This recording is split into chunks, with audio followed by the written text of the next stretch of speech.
देखो बच्चों, इस टॉपिक ये आज का जो हमारा टॉपिक है वो है AC circuit containing resistance, inductance and capacitance. में जब हम तीनों चीज़ों को आर को, एल को और सी को एक सीरीज में लगा देते हैं then it is known as R L C circuit, या इसको हम एलसीआर सर्किट भी बोल सकते हैं। जिस सर्किट में क्या होगा, इंडक्टर भी होगा, कैपेसिटर भी होगा and we have a resistance also and all the three things are join in series. अब आपको पता है जब हमने इंडिविजुअल केसेस करे थे, जब मैंने एक आपको टॉपिक बताया था AC circuit containing resistance only, आपको पता है in case of resistance only जो करंट है और जो वोल्टेज है they are in same phase. In case of inductor voltage lead करता है 90 डिग्री, करंट से 90 डिग्री आगे होता है और यू कैन से current lag behind 90 degree. In case of capacitor हम बोलते थे करंट 90 डिग्री आगे होता है और you can say voltage lags behind 90 degree. भाई करंट 90 डिग्री आगे तो सिंपल सी बात है कि वोल्टेज क्या है 90 डिग्री, हम ये भी बोल सकते हैं पीछे। अब मैंने अगले केस में इनको एक वेक्टर फॉर्म से कंसीडर कर लिया। एक जैसा हम वेक्टर में क्या निकालते थे, दो वेक्टर्स मानते हैं, वेक्टर एडिशन करते हैं, दो वेक्टर्स मानते हैं, दो वेक्टर्स का हम क्या निकालते हैं, रिजल्टेंट निकालते हैं। उसी तरीके से बच्चों हम क्या कर रहे हैं इस केस में भी, मैंने कि यहाँ पे फेजर डायग्राम बना दिया। सपोज मैंने बोला कि मैं ओ बी से रिप्रेजेंट कर रहा हूँ, वेक्टर ओ बी से रिप्रेजेंट कर रहा हूँ ईएमएफ को, ठीक है ना। ओ ए से रिप्रेजेंट कर रहा हूँ वोल्टेज अक्रॉस रेजिस्टेंस, और एक्स एक्सिस के लॉन्ग मैंने रिप्रेजेंट किया करंट को, ठीक है ना। तो देखिए मैंने ईएमएफ और करंट के बीच में एक जनरल फेज मान लिया, फाई मान लिया। एक जनरल फेज क्या मान रखा है मैंने, फाई जनरल फेज मान लिया, ठीक है। एक मैंने जनरल फेज मान लिया फाई। अब देखिए मैंने वी आर को और करंट की डायरेक्शन सेम दिखा रखी है, क्योंकि मुझे पता है वोल्टेज अक्रॉस और रेजिस्टेंस, वोल्टेज और करंट अक्रॉस और resistance are in the same phase. तो मैंने जो रेजिस्टेंस का वोल्टेज दिखाया वो मैंने करंट के अलॉन्ग दिखा दिया। इंडक्टर का वोल्टेज करंट से 90 डिग्री आगे होता है, तो देखिए मैंने करंट दिखा रखा है एक्स एक्सिस में, current is along X axis, therefore the voltage of inductor is along the positive direction of Y axis. जो इंडक्टर का वोल्टेज है वो मैंने ओ से रिप्रेजेंट किया है VL, it is in the positive direction of Y axis, that means 90 degree है। Capacitor का वोल्टेज मैंने वाई एक्सिस के नेगेटिव में दिखा दिया, यानी कि ये जो वोल्टेज अक्रॉस कैपेसिटर है वो करंट से 90 डिग्री पीछे दिखा दिया। अब बच्चों मैंने क्या माना, मैंने माना कि इन केस मैं किसी इंस्टेंट में मानता हूं कि VL VC से बड़ा है, VL VC से बड़ा है, ऐसा क्यों होगा किसी इंस्टेंट में, क्योंकि आपको पता है VL का फॉर्मूला हो जाएगा करंट इनटू रेजिस्टेंस XL और VC का फॉर्मूला हो जाएगा current into resistance XC। VL कितना हो जाता है, VL इक्वल्स टू I, और आपका XL कितना है, XL is 2 pi mu L। VC कितना हो जाएगा, I into 1/2 pi mu C। अब अगर जो फ्रीक्वेंसी बढ़ेगी तो ये फैक्टर क्या होगा, बढ़ेगा, और फ्रीक्वेंसी जब बढ़ेगी तो ये फैक्टर क्या होगा, डिक्रीज करेगा। यह समझने की कोशिश करिए, फ्रीक्वेंसी बढ़ेगी तो वोल्टेज अक्रॉस इंडक्टर बढ़ेगा, फ्रीक्वेंसी घटेगी तो वोल्टेज अक्रॉस इंडक्टर क्या होगा, घटेगा। तो एक चीज बढ़ेगी एक चीज घटेगी। मैंने किसी इंस्टेंट में मान लिया that VL is greater than VC, तो मैं बोलूंगा जो रिजल्टेंट वोल्टेज है, resultant voltage will appear across in the direction of VL। तो मैंने इसको रिप्रेजेंट कर रखा है VL माइनस VC से, इन दोनों का डिफरेंस हो जाएगा। अब OC को मैंने VL माइनस VC दिया, तो सिंपल सी बात है कि मैं AB को भी क्या लूंगा, VL माइनस VC लूंगा, ठीक है ना। AB को भी क्या लूंगा, VL माइनस VC लूंगा, क्योंकि ये जो 4 साइडेड फिगर है इसमें अपोजिट साइड्स क्या हो जाएंगी, बराबर हो जाएंगी। ये आपको फिगर से साफ साफ दिख रहा होगा। अब बच्चों अगर जो मैं OB को एक वेक्टर मान लूँ, तो vector OB vector OA plus vector AB के सम के बराबर होगा। ये हम triangle law of vector addition से लिख रहे हैं। कहाँ से आए, triangle law of vector addition. भाई अगर जो मैं इसको मानूँ, ये वेक्टर OA मानूँ, इसकी टेल है, इसका हेड है, वेक्टर AB की ये टेल है, इसका हेड है, और ये रिजल्टेंट वेक्टर है। अब ये तो हो गया आपका resultant vector, OB is the resultant vector of vector OA and vector AB। अब अगर जो मैं OB का मैग्नीट्यूड पूछूं आपसे, तो magnitude of OB will be under root of OA square plus AB square. कितना हो जाएगा इसका magnitude, OA square plus AB square, because ये दोनों वेक्टर OA और AB वेक्टर आपस में परपेंडिकुलर है। तो रिजल्टेंट वेक्टर का मैग्नीट्यूड कितना हो जाता है, under root of square of the two given vectors, okay. अब अगर जो हम सिंपली मैग्नीट्यूड की बात करें, तो बच्चों OB का जो मैग्नीट्यूड है, magnitude of OB is equal to simply E, magnitude of OA is VR and magnitude of AB is VL minus VC।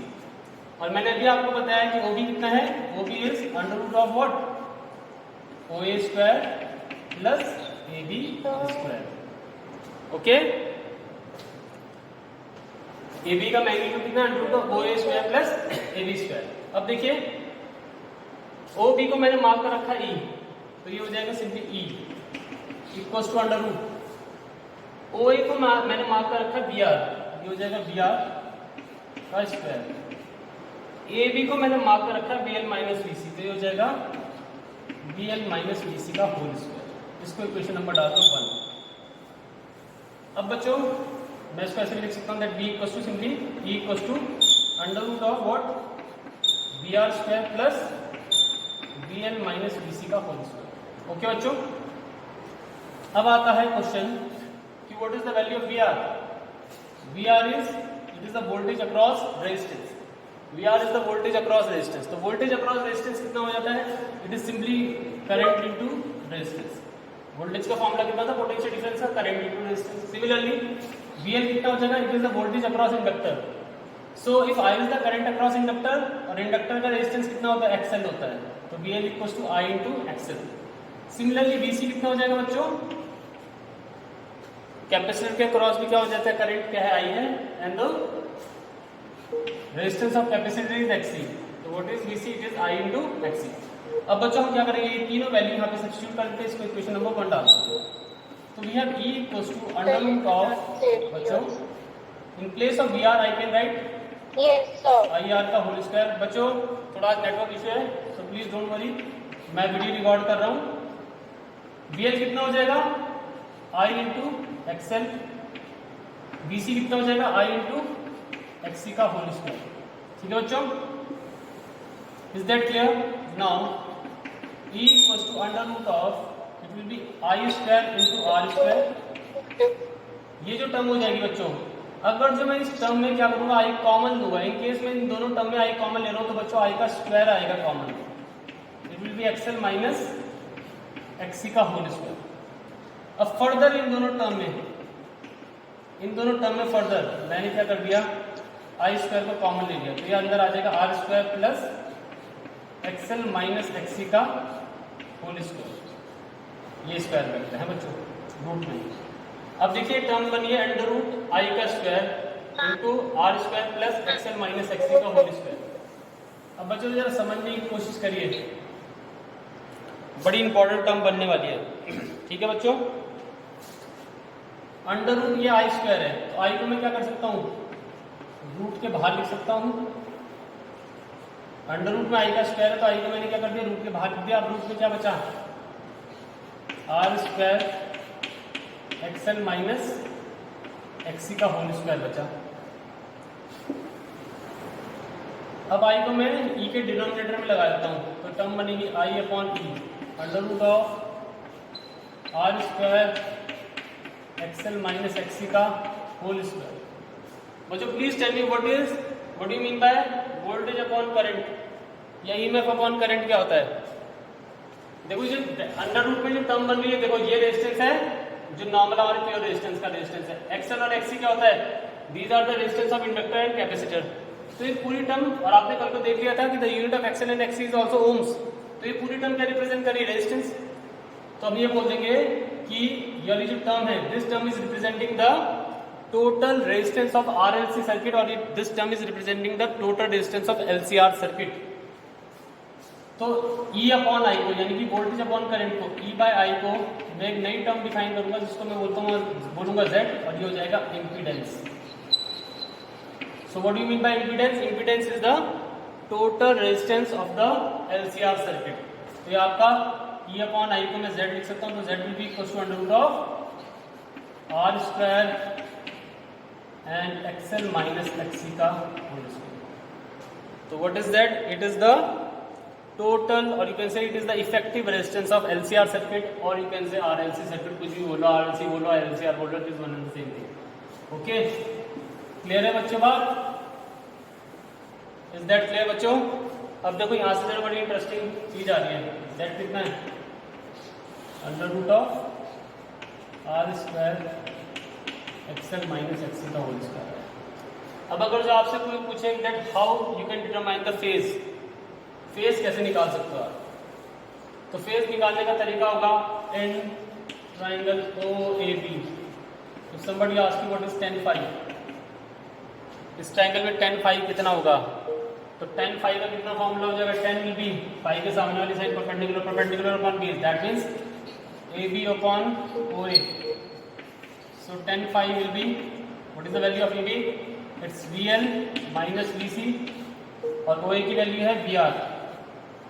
So tan phi will be, VL को मैं लिख सकता हूँ I into XL, VC को मैं लिख सकता हूँ I into XC और VR को मैं लिख सकता हूँ I into R. ऊपर एक टर्म में से I में कॉमन ले लूंगा तो tan phi equals to I common XL minus XC over I into R. इससे कैंसिल हो जाएगा तो आपका tan phi का फॉर्मूला कितना हो जाएगा, XL minus XC over R. This is the formula for tan phi. It will be equals to XL minus XC over R. अब बड़ा इंटरेस्टिंग कंसेप्ट आएगा बच्चों. tan phi मेरा कितना है, XL minus XC over R. If XL is greater than XC, अगर जो inductor का वोल्टेज ज्यादा है और कैपेसिटर का वोल्टेज कम है तो ये जो टर्म होगी, then XL minus XC is positive, ये टर्म पॉजिटिव होगी, then tan phi is positive simply, then phi is positive, that is EMF will lead the current.